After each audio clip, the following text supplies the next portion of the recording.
Oh, Hi, my name's Katie, and today we're going to do a presentation on the crisis of opioids.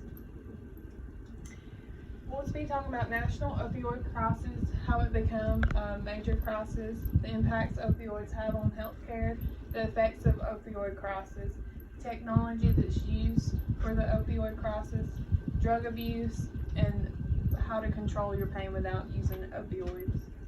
So what is the opioid crisis?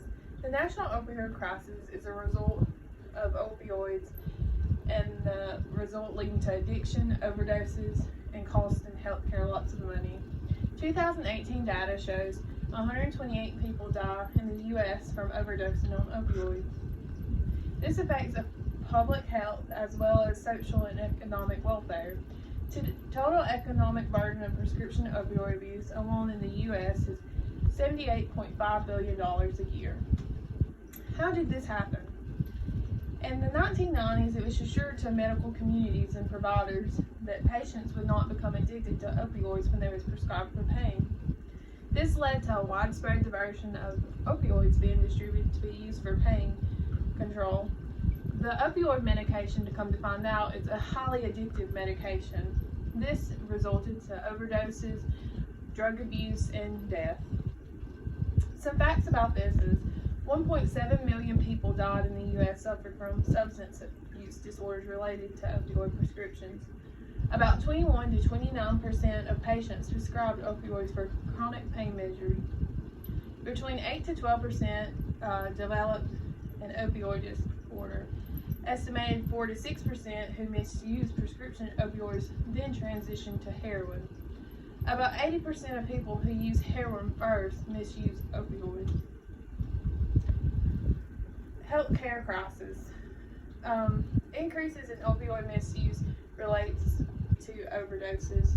The increase of the spread of infectious diseases such as HIV and hepatitis C also increased because of the use of needles.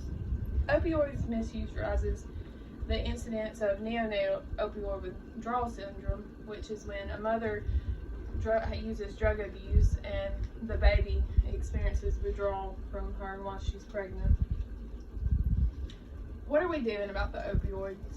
NHS and NIHS are improving treatment recovery services, promoting the use of overdose revising drugs like Narcan, strengthening the knowledge and understanding of the epidemic through public health surveillance, providing support and research pain for addiction, and advancing better practices for pain management. What is the appropriate use of opioids? This is used for chronic pain. Pain must be moderate to severe.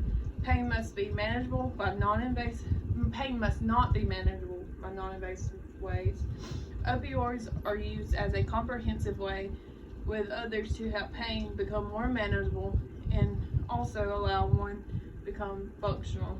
Doctors must monitor their patients very closely when they're using opioids, and there are several things that they can do to monitor them.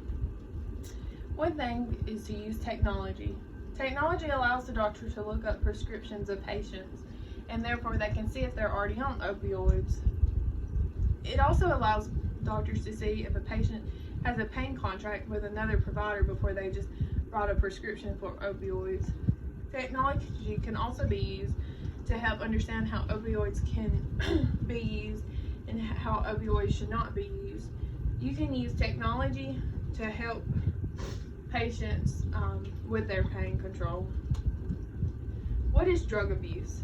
Drug abuse is physical dependence is expected with opioids.